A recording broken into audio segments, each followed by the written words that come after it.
Esta vez voy a hacer el vídeo en gallego porque no espero que nadie ajeno a esta tierra tome conciencia de lo que pretendo hacer con este vídeo. Aunque visto lo visto, parece que tampoco a los de aquí les preocupe cómo terminará todo esto. Entre otras cosas, porque poca más gente que la de esta propia zona conoce la maravilla que veremos más adelante. Por esta magnífica estrada que une Lugo e o concello asturiano de Vegadeo, ben coñecida polos moteiros da zona, encontramos a medio camiño entre este último e Meira a Pontenova, famosa polos seus fornos de fundición de ferro que todos os anos poñen a funcionar polas festas locais, a máis polo seu río moi troiteiro.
Dende aquí, dende a Pontenova, por esta outra estreita estrada de montaña que, como veredes, tamén é espectacular para facer con a moto, imos ver unhas obras de arte a un lugar que se chama Sanxés, moi preto de Bogo, a 20 minutos ou 15 kilómetros de Pontenova, ou a case 47 minutos da Fonsagrada, que está a uns 40 kilómetros máis ou menos.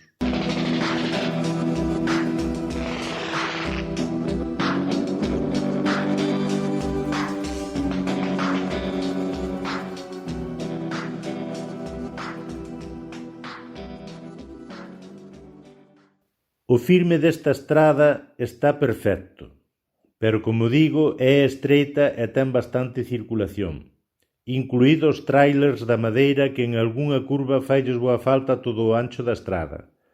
Tamén hai tractores, e a xente que moitas veces saen dos cruces moi amodiño sin mirar e siguen ao seu ritmo, amodiño. Así que moita precaución. Non é unha estrada para correr, é para desfrutar do paisaxe.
todas estas esculturas son feitas con material 100% reciclado, cachos de madeira que seguramente para a maioría de nós tería outro final moito máis sinxelo, o lume da cociña ou dunha chimenea tipo francesa. Todos estes anacos de madeira cobraron vida da man dun señor anónimo para a maioría da xente.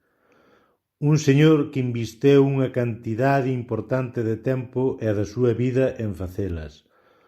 Un señor que non se dedicaba a isto. Gustáballe, pero non era o seu traballo ou o traballo do que vivía. Como se pode ver, tiña unha imaxinación e un talento extraordinario.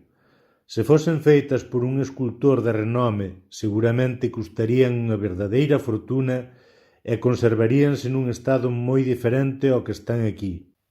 Están pegadiñas á estrada nun espacio que apenas ocupa 60 metros cuadrados máis ou menos. Son para o disfrute de todas as persoas que as queiran ver, e de forma totalmente gratuita, cousa que hoxe en día é bastante difícil.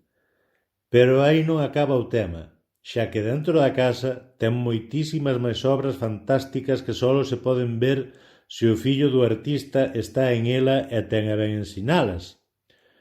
O creador, ademais, incluso regalou obras súas a igrexas da zona que aínda seguen conservando. Este inventor que plasmaba os seus soños en obras de arte, o benfeitor e artista desta gran obra, por desgraza faleceu. E creo que aínda que sexa unha persoa descoñecida, como digo, para a maioría da xente, non merece que esta herdanza visual que deixou feita con tanto cariño acabe esnaquizada tan rapidamente despois do seu finamento. El desfrutaba moitísimo amosando todas as súas esculturas, incluídas as de dentro da casa cando a xente se paraba a velas. E cando escoitaba falar delas, sentíase super orgulloso. Acaso Chillida, Fernando Botero ou Subirats, por ser quen eran, están en un lugar diferente a este señor? Sinceramente, pois non. E non é que mereza máis ou menos respeto, pero si ao menos unha admiración polo seu altruísmo, dedicación e xenialidade. Non se pode deixar que esta obra tan importante acabe desfeita nin esquecida. Alguén ten que facer algo para recuperar estas pezas e mantelas con a vida que lles deu Manuel Marqués. Xa fai unha boa tempada que un temporal tirou un poste que, como se pode ver, como a sempre, aínda non arranxaron, e calquera sabe cando arranxarán. Se Manuel vivira, seguro que lle daría tamén unha nova vida a este poste. O caso é que de milagre non rompeu ningunha destas pezas. Pero entre isto e vista a degradación á que se está sometendo todo este precioso material que se nota que está nunha fase de aceleración que lle fará durar moi pouquiño tempo, no que incluso xa medran ervas na propia madeira, creo que alguén se debería de facer cargo de todo isto canto antes. Se o fillo do artista non pode porque ten unha vida allea a esta aldea e bastante lonxe como para poder atendelo con a frecuencia que seguramente lle gustaría, e que ademais ten que atender ao seu traballo e a súa familia, debería cederllo a alguén que o manteña en condicións óptimas para a súa durabilidade e para que a xente siga apreciando e disfrutando, aínda que sexa todo o conxunto nun espacio pechado e cobrando porque merece tanto a pena como visitar a exposición dun artista de renome. Todo se pode negociar, e o que se cobrara serviría para a conservación dos elementos, e seguramente aínda daría o suficiente como para darlle a parte que lle corresponde por entrada polos dereitos de autor por herdanza ao fillo de Manuel. Quizá o propio Concello da Pontenova se debería de facer cargo, ou quizá o da Fonsagrada, de onde era natural Manuel. O Concello da Pontenova o único que fixo no seu momento foi colocar un carteliño nunha parte pouco visible do pobo que durou medio telexornal, máis ou menos. Quizá chegou o momento de que o Concello da Pontenova ou o da Fonsagrada lle den as grazas a Manuel pola súa monumental obra. Quizá sexa o momento de poñer en valor e difundir o nome deste gran artista como se merece. Sexa como sexa, Calquera dos dous concellos o poden facer perfectamente. E non só por o respecto ao fillo de Manuel, senón polo respecto que se merece Manuel Marqués. A Pontenova porque foi o seu fillo adoptivo durante moitísimos anos, ou a Fonsagrada porque foi o seu fillo nativo. Alguén ten que facer algo xa. É unha pena que todo isto acabe esnaquizado ou no lume. Non pido que lle diades ao like ou gústame nin cousas parecidas, a min eso non me interesa. Pido que, por favor, as persoas que entendades do que falo e vos gusta o arte, difundades este vídeo para ver se, por casualidade, chega ás mans de alguén con cabeciña e sentido común para recuperar e manter todo isto. Porque isto tamén é cultura. Cultura rural ou como se lle queira chamar, eso dá igual. Pero, sobre todo, polo respecto que se merece a imaxe deste señor totalmente altruísta que a tantas persoas alegrou e fixo felices con a súa obra.